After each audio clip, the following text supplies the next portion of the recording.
In his inaugural address Wednesday, Joe Biden will surely issue an appeal for unity, a plea that all Americans raise our sights and lower our voices, that we work together to restore faith in government and in each other. And so on. The words will be heard as sensible by any sensible person. Unless he somehow sought help from the wrong speechwriter, some passages will be downright eloquent. And if history is any guide, the effective half-life of this rhetorical appeal will be measured in days or hours.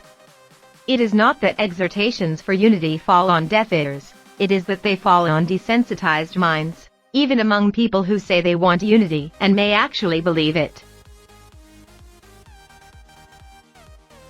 In narrow political terms, Biden has a strong interest in taming the forces of remorseless conflict and endless recrimination.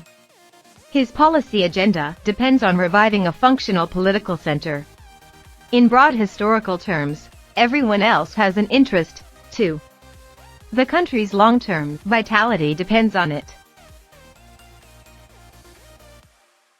It's a goal that goes without saying, but so far goes without achieving. As it happens, the best hope now is not Biden's ability to summon the better angels of our nature with a soaring speech. To the contrary, the new president's modest oratorical gifts, the fact that he is by modern political standards a bit boring, can be a powerful asset.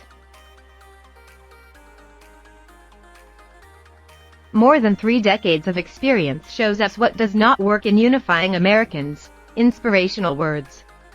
With the exception of Donald Trump, every president from George H.W. Bush, who sought a kinder, gentler nation, to Bill Clinton, who pledged to be a repairer of the breach. To George W. Bush, I want to change the tone of Washington. To Barack Obama, there is not a liberal America and a conservative America, there is the United States of America, gave important speeches devoted to ending needless conflict. Here's what might work instead: substantive deeds at a moment when people urgently need government to work, no matter their political persuasion. This would not require Biden persuading people that it's time to swear off the cultural warfare that fueled the Trump years. Instead, it would involve making the fact that many Americans feel contempt toward one another less relevant. The particular public health and economic challenges of the coronavirus pandemic give Biden a better chance to pull this off than any recent predecessor, especially in the wake of Trump, who had no interest in pulling it off.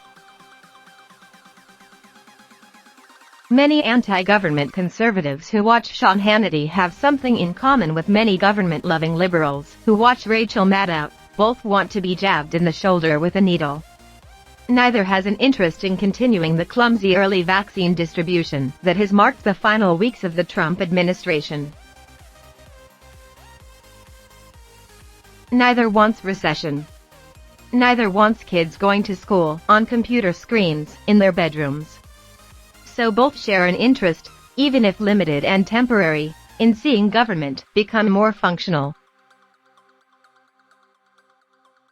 Before he became inevitable in last year's Democratic nominating contest, Biden was viewed even by many people who like him as a highly implausible president.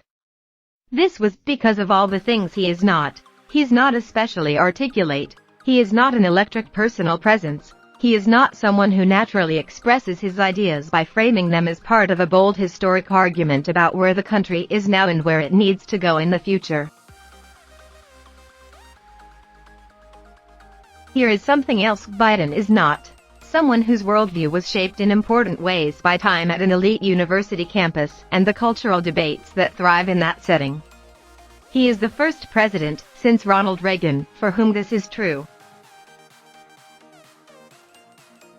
He is also a politician who is old enough at 78 to have first-hand experience with the practical dynamics of the old Democratic coalition that started with the New Deal and reigned for many decades afterwards.